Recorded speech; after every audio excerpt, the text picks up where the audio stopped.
ایک دن حضور گھر میں گوشت لائے اور مجھ سے فرمایا عائشہ گوشت پکاؤ، تو میں اسے صاف کرنے لگی تو حضور فرمانے لگے شوربہ ذرا زیادہ کرنا۔ میں نے عرض کی حضور کیا کچھ مہمان آئیں گے گھر میں؟ تو فرمایا نہیں عائشہ، مدینہ منورہ میں نا مجھے پتہ چلا ہے ختیجۃ الکبریٰ کی کچھ سہیلیاں آئی ہیں، تو شوربہ بنا، میں انہیں پہنچاؤں گا، ختیجہ کی سہیلیوں کو شوربہ زیادہ پکا ذرا۔ تو حضرت عائشہ صدیقہ کہتی ہے میں نے بڑے نرم لب و لہجے میں بڑی بنا سوار کے مسجع مکفہ چن کے جملے بات کی۔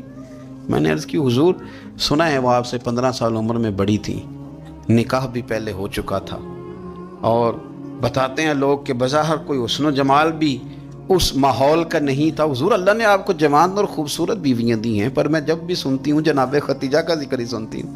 میں نے رشک کے انداز میں کہا، کہتی میں بات کہہ کے خاموش ہو گئی، اور جب میں نے نظر اٹھا کے دیکھا تو حضور کی آنکھوں میں آنسو۔ نبی پاک صلی اللہ علیہ وسلم کا یہ انداز دیکھا تو میں نے کہا حضور میں رب رسول کی بارگاہ میں توبہ کرتے ہیں، اب تو رو دیے۔ تو حضور فرمانے لگے عائشہ یہاں جو بھی آیا ہے نا وہ سکھوں اور آسانیوں کے دنوں میں آیا ہے، اور ختیجہ میری ان دنوں کی ساتھی تھی جو میرے تکلیف کے دن تھے، میری آزمائشوں کی، میری پریشانیوں کی میری ساتھی تھی۔ جب لوگ مجھے تکلیف دیتے تھے میں گھر جاتا تھا تو مجھے کہتی تھی حضور آپ تو صلہ رحمی کرتے ہیں، غریبوں کا بوجھ اٹھاتے ہیں، آپ تو لوگوں کے ساتھ محبت سے پیش آتے ہیں، حضور آپ پریشان نہ ہو، آپ کا رب آپ کو ہمیشہ عزتیں ہی عطا فرمائے گا۔ علامہ اسماعیل حقی نے حدیث لکھی، حضرت عائشہ صدیقہ رضی اللہ تعالیٰ عنہ فرماتی ہیں، تفسیر روح البیان میں موجود ہے، کہتی ہیں ایک دن حضور اچانک میرے ساتھ آرام فرماتے بستر سے اٹھے نکل گئے۔ ہمیشہ نبی پاک علیہ السلام کا طریقہ مبارکہ تھا جب رات کو تہجد کے لیے اٹھتے تو کہتے ابو بکر کی بیٹی حق تیرا ہے، وقت تیرا ہے، پر اگر تو اجازت دے تو میں اپنے اللہ کو راضی کر لوں۔ آج حضور نے پوچھا ہی نہیں، بستر سے اٹھے چلے گئے۔ کہتی میں اٹھی، میں نے دائیں بائیں دیکھا، محبوب نظر نہ آئے۔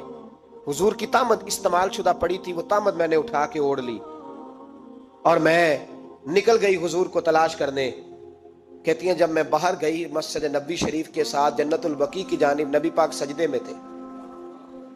کہتی ہے میں گئی، تھوڑی دیر کھڑی ہوئی، حضور نے آہٹ سنی تو پوچھا تو کون ہے؟ میں نے کہا میں عائشہ ہوں۔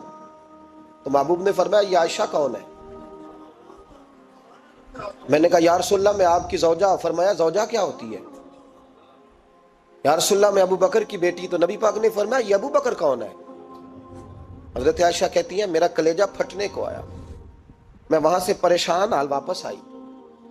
جب میں گئی تھی تب بھی ہلکی ہلکی بارش تھی، واپس لوٹی تو پھر بھی ہلکے ہلکے قطرے بارش کے گر رہے تھے۔ میں آ کے ہامتی کامتی بیٹھ گئی، تھوڑی دیر گزری تو نبی پاک تشریف لے آئے۔ تو حضور صلی اللہ تعالیٰ علیہ وسلم نے مجھے پریشان دیکھا تو کہا عائشہ کیا ہوا؟ کہا حضور آج وہ ہوا ہے جو کبھی نہیں ہوا۔ یا رسول اللہ میں پریشان ہو گئی۔ حضور عجیب بات ہے، میں گئی ہوں، آپ نے پوچھا کون ہے تو میں نے کہا میں عائشہ۔ کا عائشہ کون؟ آپ کی زوجہ۔ فرمایا زوجہ کون؟ ابو بکر کی بیٹی۔ کا ابو بکر کون؟ اور پھر حضور میں گئی ہوں تو میرے کپڑے بھیگ گئے، آپ آئے ہیں تو کپڑے خشک ہیں، سمجھ نہیں آئی۔ تو لفظ سنو حدیث کے،